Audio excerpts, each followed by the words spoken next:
আমরা সাধারণ জনগণের কাছ থেকে টাকা নিয়ে এসে আমাদের দায়িত্বপ্রাপ্ত চেয়ারম্যান প্যানেল মহোদয়ের কাছে জমা দিয়েছি। আমরা সেই কাজটুকু যদি না হয় তাহলে তো আমরা জবাবদিহিতার মধ্যে পড়ে যাবো। উপজেলা জনস্বাস্থ্য প্রকৌশল অধিদপ্তর থেকে চেয়ারম্যান নামে একটা চিঠি হয়। সেই চিঠিতে প্রত্যেকটা ইউনিয়নের অনুকূলে 100 করে স্যানিটারি ল্যাট্রিন, স্বাস্থ্যসম্মত পায়খানা যেটা, সেটা বরাদ্দ হয় সরকারিভাবে।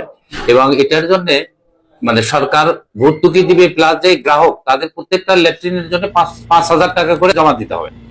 তো এটা নিয়ে প্যানেল চেয়ারম্যান শামসুর রহমান সাহেব এখানে মিটিং করে সবগুলা মেম্বারের মধ্যে এটা বিভাজন করে দেয় যে প্রত্যেকটা মেম্বার 6টা বা 7টা করে দিবে। সেক্ষেত্রে 100টার অনুকূলে ধরেন প্রায় 5 লাখ টাকা। এই টাকাটা মেম্বারের মাধ্যমে ওনার কাছে জমা হয়। তো আমরা ইদানিং জানতে পারি যে এখনো অফিসে ওই টাকাটা জমা হয়নি। গণস্বাস্থ্য প্রকৌশল অধিদপ্তর থেকে যখন চিঠি করা হয়েছে, আমরা ওই চিঠিটা আসলে আমাদেরকে সামনাসামনি প্রকাশ করা হয় নাই, শুধু আমাদের প্রত্যেকটা মেম্বারকে 6টা করে সুপারিশ করার ক্ষমতা অর্পণ করা হয়েছিল। তো যে যার মতো করে আমরা দিয়েছি। তারপরে পাশাপাশি 5,000 টাকা করে ভর্তুকি দেওয়ার কথা, সেটাও আমরা দিয়েছি গত 3 মাস পূর্বে। তো সাধারণ জনগণ তো আমাদেরকে জিজ্ঞেস করেই, টয়লেটের বিষয়ে যখন জিজ্ঞেস করে আর কি, তখন আমরা কোনো সদুত্তর দিতে পারি না।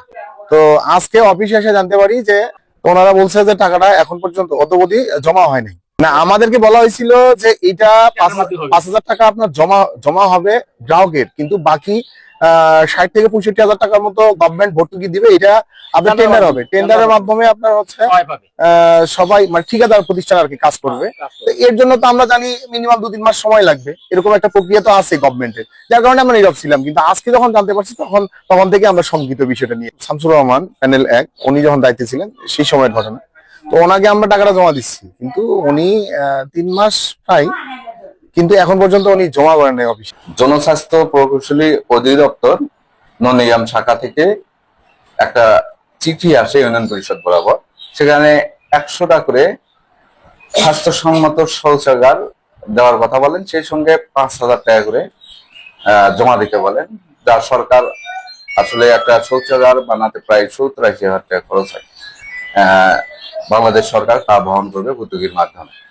তো প্যানেল চেয়ারম্যান যিনি দায়িত্ব ছিলেন জনাব মোহাম্মদ শামসুর রহমান, উনি এই টাকাটা আবার ইউনিয়ন পরিষদের সদস্যগণের কাছ থেকে তালিকা নেন, সেই সঙ্গে 5,000 টাকা করেও নেন। তাতে দেখা যায় মোট সাকল্যে প্রায় 5 লক্ষ টাকা।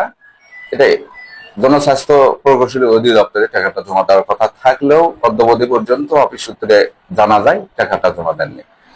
এই পর্যায়ে আমি আজকে নোটিশের মাধ্যমে তাকে বললাম, নির্দেশ দিলাম আগামী 31শে মার্চের মধ্যে এই টাকাটা ইউনিয়ন প্রশাসনিক কর্মকর্তা সচিব মাধ্যমে টাকাটা জনস্বাস্থ্য বিভাগে জমা দেওয়ার জন্য নির্দেশ দেওয়া হয়েছে।